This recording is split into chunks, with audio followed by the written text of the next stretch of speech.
Om Shanti. These are some thoughts on the Murli of the 14th of February, 2022. The song of today's Murli is, O beloved, come and meet us. So Baba's beginning the Murli talking about that. And this relationship of the beloved, of the groom and bride, the bridegroom and the brides, this husband-wife relationship with God is the most powerful one. It's the most difficult one. And it involves this total commitment to one, this love for only one. It's to do with this faithfulness. So if someone is in a marriage and then they're being attracted elsewhere, then that's a problem. So in this relationship with Shri Baba, there's this great intensity and focus of love. And it's connected with today's blessing. So where we take temporary supports, we are implying that we don't fully have faith in Shri Baba. We don't fully trust that he could look after us. And so there's part of us which will hang on to the shore. We don't want to let go. And there are so many things that we base our security on. It could be people, could be wealth, could be our job, could be our property, could be our service role, could be just like the wider Yagya, the Brahmin family. So many supports that we could hold on to. And Shiv Baba's asking us, am I enough for you? Am I not enough for you? Do you need someone else as well, or something else as well? And it's a powerful question for us. And we have to convince ourselves that Shiv Baba is enough and really dedicate to the yoga, that ultimately it's only yoga that must sustain me, yoga that must be the basis of my achievements, yoga that must be my protection. And then most of the rest of the Murli is about explaining at the exhibitions, and the way in which Baba wants us to explain is through a conversation, through questions. Asking questions is a good way of teaching, and it should get the audience thinking a little bit. So in the exhibitions, of course, the main focus has to be explaining who Shri Baba is. And so you hear from Baba questions like, what is your relationship with the Supreme Father, the Supreme Soul? And then, do you ever meet God? When do devotees meet God? These types of questions. And so then you can say, well, it's only at confluence age. And then, what is the name and form, time and place of the Supreme Soul? So in Hindi, it's the name, form, Naam, Roop, Desh, which is his home, his place, Kal, the time, and Kartavya. So Naam, N-A-A-M, that means his name. Roop, R-O-O-P, that means the form. Desh, D-E-S-H, with a soft D, that means home or place, or land. And Kal, K-A-A-L, that is one of the words for time. And Kartavya, that means tasks. K-U-R-T-U-V-Y-A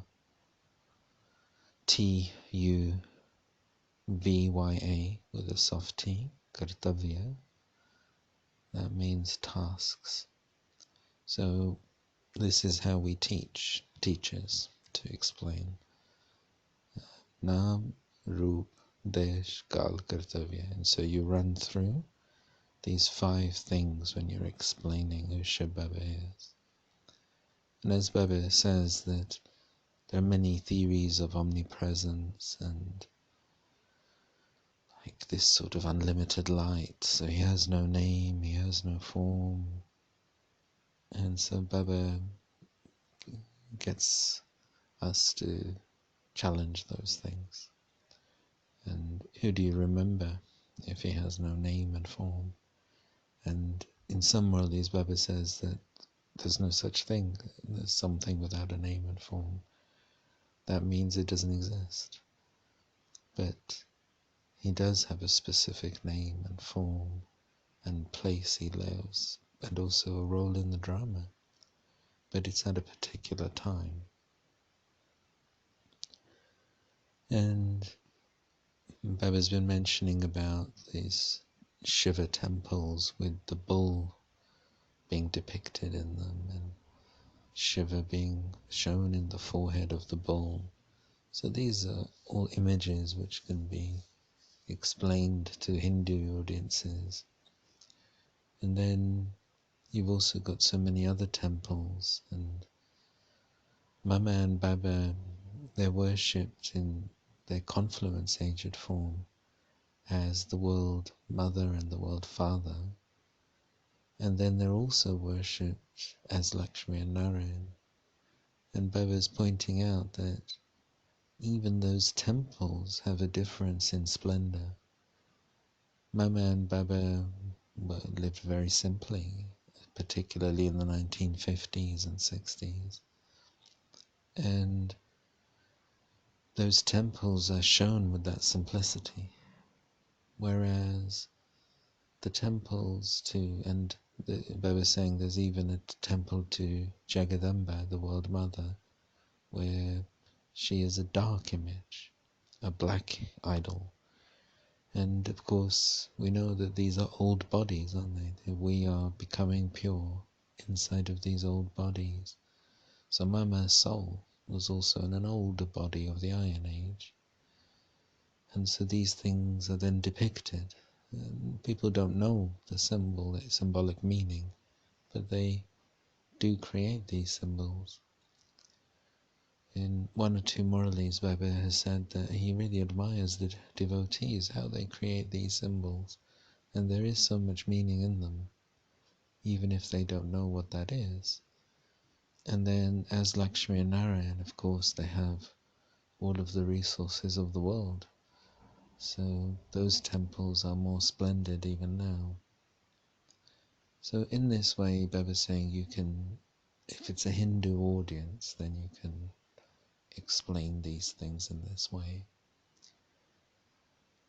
And then the other message Baba's giving us is that this is that time just of Baba's task, and Baba's created this yagya and this sort of long process so that we can create our fortune.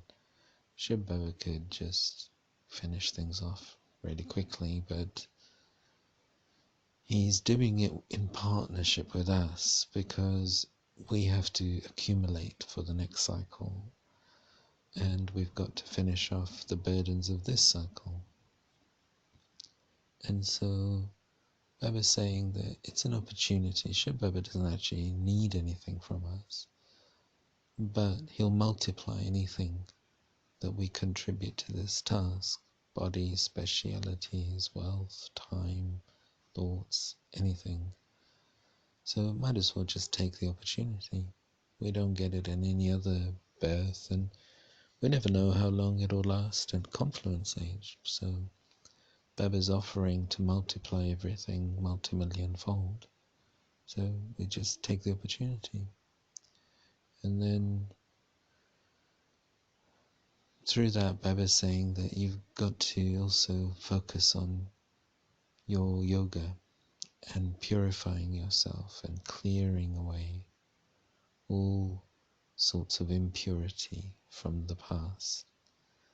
Sometimes what happens is that the past accounts, they stop us from progressing now.